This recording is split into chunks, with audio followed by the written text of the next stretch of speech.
e nós somos felizes, vamos continuar lutando, e o que nós queremos é isso, ver a humanidade feliz.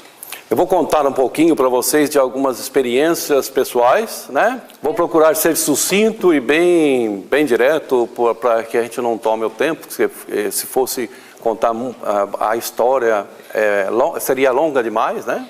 E eu acredito que é importante vocês conhecerem um pouco dessa minha experiência pessoal, para entender o processo, e depois a gente vai falar um pouquinho de alguns sonhos, como eles procedem e o que nós podemos fazer para que a gente possa minimizar os problemas no mundo, né, que vivemos. E aí vocês vão entender melhor qual é o meu propósito na realidade. Em 1969, eu comecei a ter sonhos premonitórios. Naquela época eu não entendia porque eu era criança ainda. E o primeiro sonho que eu tive foi um acidente com um veículo, que seria uma Brasília, contra um caminhão. Naquele tempo ainda nem existia Brasília, o carro Brasília. E o fato, infelizmente, veio acontecer em 1973. O que foi mais terrível na minha vida é porque nós fomos até a casa dessas pessoas para avisar, e até mamãe ficou muito brava comigo, e infelizmente o fato veio se concretizar. Aí vocês vão perguntar por que ela ficou brava, porque ela me levou lá, né? No momento a pessoa não acreditou, quando eu falei, citei tudo o que eu havia escrito, naquela linguajar de criança ainda, né? E quando essa pessoa me atendeu, ela não foi muito sugestiva, quer dizer, ela não que não nos tratou mal, mas ela ficou meio em dúvida, ela falou, como que essa pessoa, esse criança sabe meu nome, sabe meu endereço, né? E a mamãe ficou irritada porque quando ela me levou para casa, ela falou, tá vendo, você fez eu passar vergonha, né? Mas infelizmente o fato se concretizou após 4 anos, em 1973 o fato se concretizou. Mas nesse meio termo, antes de acontecer o fato, mamãe me levou em alguns lugares, são padres, e médicos diferentes, então me deu remédio para tomar, eu não tomava, jogava fora, e assim por diante. Até que esses padres que vieram, 2 de Roma e um era no Brasil, chegaram numa conclusão. Aí a família já teve uma ideia diferente, minha mãe abriu um pouquinho mais a mente nesse sentido de entendimento. E hoje já são mais ou menos em torno de 99 mil cartas enviadas para todo mundo. Para vocês entenderem, 85% dos casos são pessoas comuns que nunca tiveram na mídia, nunca tiveram assuntos que foram conhecidos pela comunicação, e alguns fatos eles viraram comunicação depois dos fatos se concretizarem. E, nesses casos aí a gente recebe o nome, o endereço, o nome completo, o endereço, e também vem o CEP, vem todos os dados, o dia, o mês, o ano, assim por diante. E 15% são aqueles casos que tornam-se público, né? A mídia divulga, são os casos de como eu recebi o World Trade Center, o ataque em Madrid, o tsunami na Ásia e muitos outros. Então são o caso que ela já citou anteriormente, que é o caso da TAM, e tem também o caso da Gol, do Brasil, tem o caso da Air France. Todos esses casos são sólidos porque eu mandei carta, então as pessoas receberam, então todas elas têm uma forma da gente confirmar, a gente confirmou o recebimento e registrou a maioria delas. O meu objetivo, as pessoas podem pensar, não é criticar, não é prejulgar ou julgar uma pessoa para a qual receba essa carta. Eu acho que a atitude depende de cada pessoa. Não é esse o objetivo, acusar a pessoa, falar esse é o culpado, ou esse é o inocente, esse é errado, ou é certo. Eu tenho um trabalho humanitário em relação também ao meio ambiente. O meu objetivo principal é salvar vidas. Aí alguns de vocês vão pensar, mas por que aquelas lá pessoas que estiveram envolvidas no World Trade Center não foram salvas? Eu não posso controlar a atitude de outras pessoas. O que eu posso fazer é mandar as cartas para as autoridades. Eu não posso exigir dessa autoridade que ela faça a forma como eu estou escrevendo antes. Porque a única ferramenta que eu tenho é essa. Eu faço da seguinte forma, é lógico. Desse caso de World Trade Center, eu mandei mais de 100 cartas, então eu divido. Mandei para as autoridades e algumas pessoas. Só não mandei para todas, porque eu não tenho condição financeira para tal, né? E todo esse trabalho que nós fazemos, a gente financia com o nosso próprio bolso. E esse trabalho que nós fazemos é um trabalho humanitário. A gente não quer e não recebe nenhum benefício por isso. Eu tenho meu trabalho onde eu tiro parte desse meu dinheiro para poder mandar minhas cartinhas. É desta forma, desde 1969, quando eu ainda era criança, eu precisava também trabalhar naquela época para poder reservar um pouquinho de dinheiro para poder mandar cartinhas para as pessoas. E sempre a minha casa foi aberta para todos, sempre que as pessoas quiserem, sempre foram visitando minha casa, ver cartas. Tem muitas pessoas que visitam a minha casa para ver cartas, pedem para ir, eu abro as portas. Porque lá não há nenhum segredo. Isso pertence às pessoas. A gente manda para tentar minimizar os problemas que as pessoas possam ter no futuro, ou não. Então a gente sempre teve essas condições bem abertas para as pessoas entenderem que não é um trabalho onde a gente visa fins lucrativos. O único lucro que nós temos é quando não acontece. Essa é a parte melhor do processo. Infelizmente, 60%, 70%, 80%, chegou até 90% de acertos. Mas isso aí, gente, não é uma vantagem, não é uma vantagem. E nem eu sou parte daquilo que vai acontecer. Não é eu que provoco as catástrofes. Apenas o que nós fazemos é transformar esse presente que parece negativo para um futuro positivo. Então tem muitos casos que a gente conseguiu evitar. Os casos que nós consideramos mecânicos, não naturais. Por exemplo, o avião da TAM é um caso. E o segundo, mecânico. Eles tiraram o voo. Então, para mim, foi ótimo quando eles cancelaram o voo. Isso, para mim, foi importante, porque ali houve pessoas que foram salvas. Isso é muito bom para a gente, é positivo para mim, não negativo. A gente tem que trabalhar muito com o consciente, né? Coletivo ou consciente singular. Muitas vezes o consciente coletivo leva à destruição, muitas vezes ele leva à salvação. Por isso que eu vejo muitas coisas que a gente fala, não é para causar pânico em vocês, criar uma catástrofe na mente de vocês, e sim para que a gente possa mudar um pouco. Muitas vezes precisamos de uma mudança, né? E essa mudança às vezes é um pouco radical, que nós estamos acostumados com uma vida materialista, então nós aqui, seres humanos, a gente vai precisar mudar um pouquinho agora. Nossas concepções agora daqui por diante vão ter que mudar. Infelizmente, todo mundo vai ser obrigado a mudar, né? Alguns anos atrás, o planeta estava no amarelo. Hoje ele está no meio, do amarelo para o vermelho. E nós moramos numa grande espaçonave. Embora alguns cientistas conseguiram essa grande façanha de sair daqui para a Lua, mas nós não temos outro planeta como esse. E não temos. Nós vivemos no mesmo local. Não, se um dia, se vier nesse futuro próximo uma catástrofe, todo mundo está envolvido. Não é como o filme hollywoodiano que a pessoa sai com o avião e sai fugindo. E tem aquele barcão para salvar todo mundo. Ainda não temos isso. Por isso a gente tem que acordar, pessoas.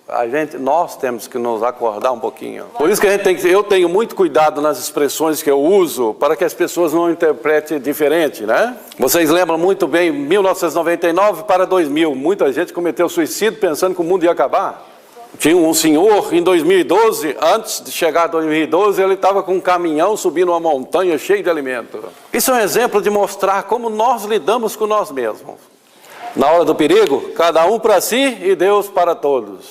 E, não é verdade? É assim a forma que nós agimos. E você quer conhecer um ser humano? Coloque ele no lugar de perigo, sem comida, sem água, e deixe ele ali 2 semanas para você ver como essa pessoa se transforma. Aí dá para você ver se aconteceu uma catástrofe, infelizmente, de grandes proporções. Como fica o ser humano? Isso significa que a nossa parte psíquica não está preparada. É fácil de explicar isso. Você vê que a maioria das doenças que existem no mundo é psíquica.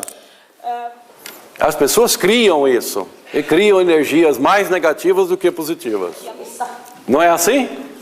E além de mais, você vê muitos dizendo, eu amo. O amor é falado tão fácil pela boca. Mas na hora de um perigo, o amor escapa e deixa o outro lá. Essa é a mesma história dos países que dizem, eu amo aquele país, eu respeito. E aí você vê eles construindo armas nucleares, armas químicas, biológicas. Se o mundo ama o outro, por que precisa de arma? Se existe esse respeito, esse amor infinito que se existe entre as nações, esse respeito mútuo, por que armas então? Se nós só temos um inimigo, nós mesmos. Porque nós criamos toda a destruição. Nós falamos de amor facilmente e que gostamos disso, gostamos daquilo, mas na verdade nós vivemos uma vida correndo no material e só damos valor àquilo que nós vemos. E nós poderíamos ser ao contrário, né? Esse amor incondicional que nós temos por nós mesmos e não pelos outros, muitas vezes é preciso dividir. Eu vou contar uma historinha para vocês aqui. Essa história aqui que a gente vai passar aqui é apenas algo que tão pequeno que nós vamos ter que passar, mas nós temos que enfrentar isso aí. Agora nós vamos precisar de amor. Agora nós vamos precisar de fé, de força de vontade e de luta. Há muitas coisas na vida que a gente não pode alterar. Nós não podemos parar, mas nós podemos minimizar as dores das pessoas. E a gente deve entender muito bem quando a gente fala de algumas situações, não é? Precisamos dividir a nossa classe um pouquinho, gente.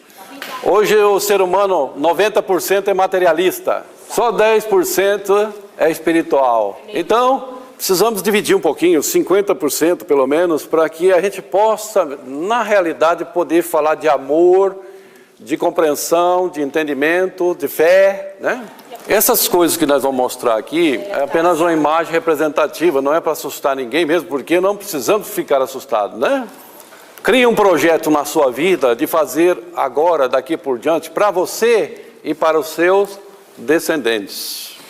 Talvez todos nós na nossa geração, algumas menores, ainda outros maiores, nossa geração, consiga, né, desfrutar esse tempo nosso e viver até os finais de nossa vida, uma morte natural, e assim por diante. Mas nós precisamos pensar mais além, naquele futuro. Vocês vão ter que ter descendentes para defender a cultura de vocês, seus países, né? Continuar a sua geração. Um país muito bonito. Então, a gente vai colocar para vocês, começar a expor aqui algumas coisas muito importantes, porque isso serve como regra geral. Não temos, infelizmente, como escapar disso. Então temos que agir com energias positivas na nossa mente para que a gente possa fazer algo de bem para as pessoas. Para você, para o seu amigo, para o seu inimigo também precisam fazer alguma coisa. Não vou usar muitas palavras científicas aqui, mesmo porque a gente está aqui, não vamos citar coisas que alongam o assunto. A gente vai simplesmente tentar ser lúdico e ser bem mais sucinto possível para que a gente possa fornecer dados precisos para vocês, né? Essa situação aqui afeta muito os países escandinavos, o Alasca e muitas regiões. Hoje o que vocês sabem através da ciência é que o derretimento das calotas polares mistura-se água doce com água salgada, criando uma distorção climática no Equador, onde haverão encontros de ventos frios com ventos quentes, transformando isso em grandes furacões, ciclones, tornados. Todos acreditam que a maioria de vocês tem carro. Então, 90% dos carros que existem no planeta são sustentáveis por geradores, que é aqueles condicionadores de ar que nós chamamos de radiadores. Nos países com clima mais quente, o motor precisa funcionar com aquele radiador para poder o motor seguir.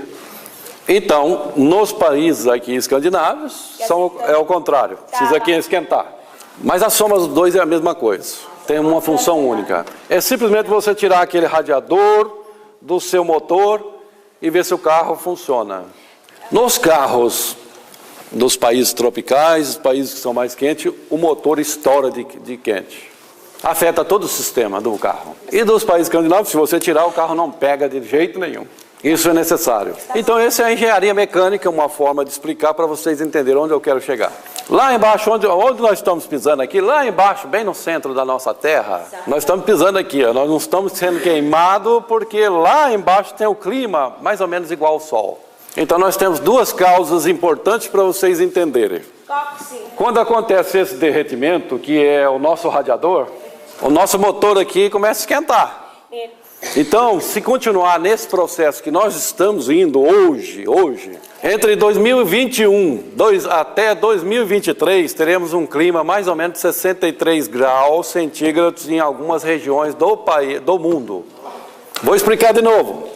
2021 a 2023, 63 graus centígrados. Alguns de vocês podem estar pensando assim, mas isso é impossível. Então vamos pesquisar, vocês podem pesquisar na internet, algumas regiões do mundo já chegou a 53 graus. Sudão há 3 anos atrás, 48, 50, 51. Estados Unidos há 3 anos atrás, 51 graus. Quanto falta para 63? É uma conta fácil de fazer. Esse é um dos efeitos que nós estamos causando ao planeta. Isso que nós chamamos de avanço industrial. E aí tem outro problema. Até 2021, o nível do mar pode subir até 7 metros. Essa é uma possibilidade que pode ser concretizada com a ajuda nossa, o auxílio nosso. E em 2009, eu mandei uma carta para vários presidentes, reis, inclusive até para a região de alguns primeiros ministros, que também envolve a Escandinávia. E aquela época de 2009, eu estava numa reunião que eu fui participar, fui convidado no Japão participar, que era a reunião do G8. E lá diziam alguns renomados cientistas que nós teríamos, que dava tempo de esperar até 2020, né? Eu, contrário a essa ideia, não criticando aos amigos, mas contrário a essa ideia, eu coloquei que não podemos esperar até 2020. E lá nessa carta, a mesma carta, eu colocava que nós tínhamos naquela época, mais ou menos, que a ciência não tinha descoberto ainda, 389, mais ou menos 385, 389 milhões de partículas de dióxido de carbono na nossa atmosfera. E aí eu fiquei surpreso que agora teve recentemente uma reunião em Estocolmo, muitos cientistas de renome, mesmo aqueles grandes céticos que existem no meio científico, né? Mas isso não tira nenhuma honestidade deles, eles são muito honestos e muito sérios. E lá o número estava agora, recentemente, nessa reunião. 400 milhões de partículas de dióxido de carbono na atmosfera. Então, se você fazer um comparativo de 2009 para 2013, nós estamos... Essa é uma medida que nós devemos entender cientificamente, nunca se faz do ano que está, mas do ano anterior. Agora a notícia, infelizmente, que a notícia não é muito boa. Para que o planeta chegue ao caos, vocês sabem que é caos, né? Ele precisa de 500 milhões de partículas na atmosfera, apenas. Ao mesmo tempo que nós estamos num planeta consumista, nós temos um planeta que segue ao mesmo nível destruindo. Nós não temos fontes ainda, energias que são totalmente... Nós temos, óbvio, temos o Green Car, nós temos algumas coisas que são benéficas a nós, mas ainda não é sustentável ao nosso planeta para poder dar um equilíbrio. Vocês entendem um problema como é grave? Então nós precisamos tomar providência, não é o fim do mundo, mas é uma chance para que nós mudamos, para que nossos descendentes tenham uma vida melhor. Um lado dentro de mim positivo, eu jamais estaria aqui. Lá da minha casa mesmo, mandar um monte de carta para todo mundo só falando de catástrofe. Então eu acredito, eu venho aqui para falar para vocês que eu acredito em vocês, eu acredito nas suas famílias. O que a gente quer na verdade é o bem de vocês. Mas a gente precisa mudar a direção nossa, gente. Porque nós todos estamos indo para o mesmo buraco. Não adianta falar, mas eu não poluo nada, eu não faço nada de errado, eu não tenho responsabilidade. Não, você tem que ter responsabilidade com o planeta. É porque uma pessoa jogar lixo no chão, eu também vou jogar? Não é assim, a gente tem que pensar diferente, nós temos que construir para nós um mundo melhor, acreditar nesse mundo que nós vivemos, nós não temos outro. Eu tenho muita responsabilidade em falar isso para vocês, a gente quer o bem de vocês, da família de vocês, de seus parentes, dos seus inimigos, de seus amigos, de todos. E vocês podem escrever aí no papelzinho e guardar bem guardado. Se nós continuarmos nessa mesma direção hoje que nós vivemos, até 2043... 80% da população mundial será dizimada.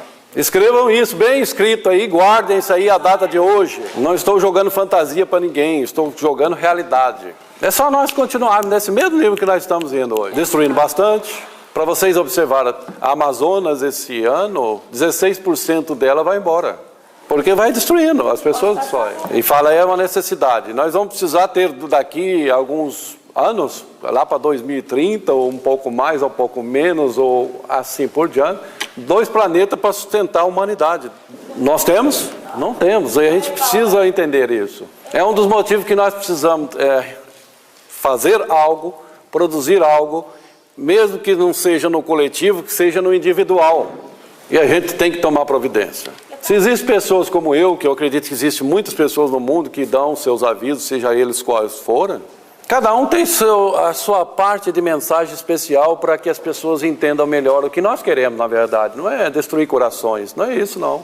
Nós aqui não queremos ser líder, nós somos pessoas comuns como vocês. Lá do céu não cai nada para nós precisamos trabalhar para ganhar o dinheirinho. Mas quando eu recebi esse dom, eu recebi para me dividir um pedaço com vocês. Eu me divido um pouco com vocês, porque nós queremos o benefício para a sua família. Eu lembro um caso que aconteceu, para vocês terem só uma ideia antes da gente entrar no assunto principal. Eu lembro há muito tempo atrás, eu mandei uma carta para o Saddam Hussein, pedindo para ele mudar, para ele entregar-se o país para as Nações Unidas.